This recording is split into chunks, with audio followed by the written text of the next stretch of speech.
बही रसखानी, बसो ब्रज गोकुल गाँव के ग्वारन। यह मुसलमान रसखान जो है मुसलमान जरूर थे, लेकिन श्री कृष्ण के उपासक रहे हैं। मानुष मनुष्य, इन पंक्तियों में बताया गया है कि अगर इनको दूसरा जन्म मिलेगा तो वे किस रूप में क्या क्या धारण करेंगे। रसखान जी कहते हैं कि अगर मुझे अगला जन्म मनुष्य के रूप में प्राप्त होता है तो मैं गोकुल के गाय के ग्वाले के रूप में, गोकुल के गाँव के ग्वाले के रूप में ही रहूँगा। जो पशु हो तो कहा बस मेरो, चरो नित नंद की देनु मजारन। और अगला जन्म मनुष्य न होकर पशु हो जाता है तो मैं गाय बनकर नंद बाबा की गायों के मजारन बीच में रहकर चरूँगा। पाहन हो तो बही गिरी को, जो कियो हरिछत पुरंदर धारण। पाहन पत्थर, अगर मैं मनुष्य और पशु नहीं बन पाया और पत्थर बनता हूँ तो मुझे उस गोवर्धन पर्वत पर रहना चाहूँगा जो श्री कृष्ण ने अपनी पुरंदर उंगली की अर्थात छोटी उंगली पर छत के रूप में धारण किया था। जो खग हो तो बसेरो करो, मिली कालिंदी कूल कदम की डारण। अब मान लीजिए कि हमें मनुष्य भी नहीं बनाया, पशु भी नहीं बनाया, पत्थर भी नहीं बनाया, और अगर अगला जन्म पक्षी के रूप में मिले तो मैं कालिंदी के किनारे, कालिंदी कूल कदम की डारण, कालिंदी के किनारे अर्थात यमुना नदी के किनारे कदम पेड़ की डाल पर एक पक्षी के रूप में रहना चाहूँगा। इसमें इस प्रकार बताया गया है कि अगले जन्म में रसखान जी क्या क्या बनना चाहेंगे।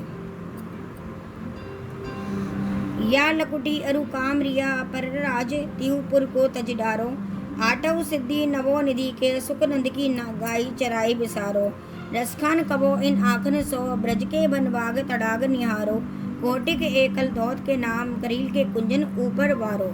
या लकुटी अरु कामरिया, पर राज तिहुपुर को ताज डारो।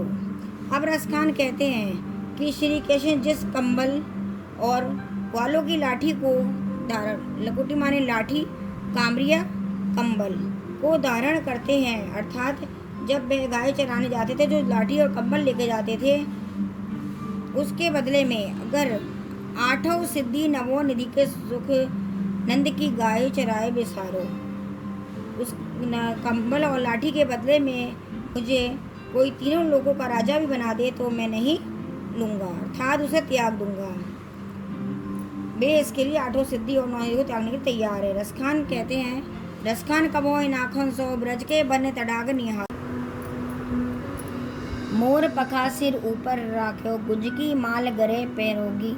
ओढ़ी पीतम्बर ले लकुटी, बन गोवर्धन ग्वारणी संग फिरोंगी। बाबा तो बोई मेरो रसखान सो, तेरे कहे सब स्वांग करोगी। या मुरली मुरलीधर की अदरान दरी, अदराना धरोगी। मोर पका सिर ऊपर रखो। प्रस्तुत पंक्तियों में बताया गया है कि गोपियाँ श्री कृष्ण को पाना चाहती हैं, इसलिए एक गोपी ने श्री कृष्ण का मोर पंख लगा लिया और जो श्री कृष्ण जी की फूलों की माला पहनते हैं वो धारण कर ली। ओढ़ पीताम्बर ले लकुटी, बन गोधन ग्वारणी संग फिरोगी।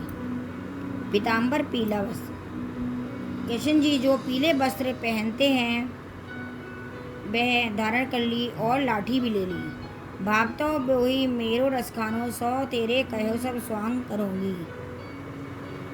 गाय ग्वालों के साथ घूमने लगी अर्थात विचय करने लगी।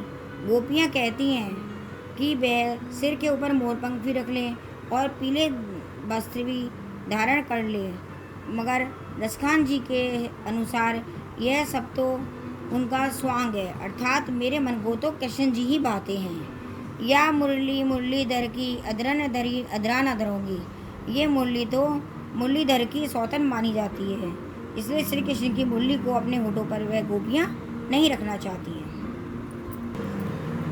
काननी दे अंगुरी रहे वो, जबई मुरली धुन मंद बजय है। मोहनी तानन सो रसखानी, अटा चढ़ी गोधन गहे। तेरी कहो सिगरे ब्रज लोगनी, काले को कितनो समुझय। माई रीवा मुखी मुस्कानी, संहारी ना जय ना जय ना जय। काननी कान, अंगुरी उंगली। यहाँ पर गोपियाँ श्री कृष्ण को रिझाने की कोशिश करती हैं। वे कहती हैं मोहनी तानन सोरस कानी अठा चढ़ी गोडन गहतो। जब श्री कृष्ण की मुरली की धुन बजती है तो गायें छत पर चढ़ जाती हैं। अर्थात जैसे ही श्री कृष्ण, यहाँ पर गोपियाँ श्री कृष्ण को ले जाने की कोशिश करती हैं। वे कहती हैं जब श्री कृष्ण की मुरली की धुन बजती है तो वह दोनों कानों में अपनी उंगली डाल देंगी और जिससे उन्हें मधुर ध्वनि सुनाई ना दे, क्योंकि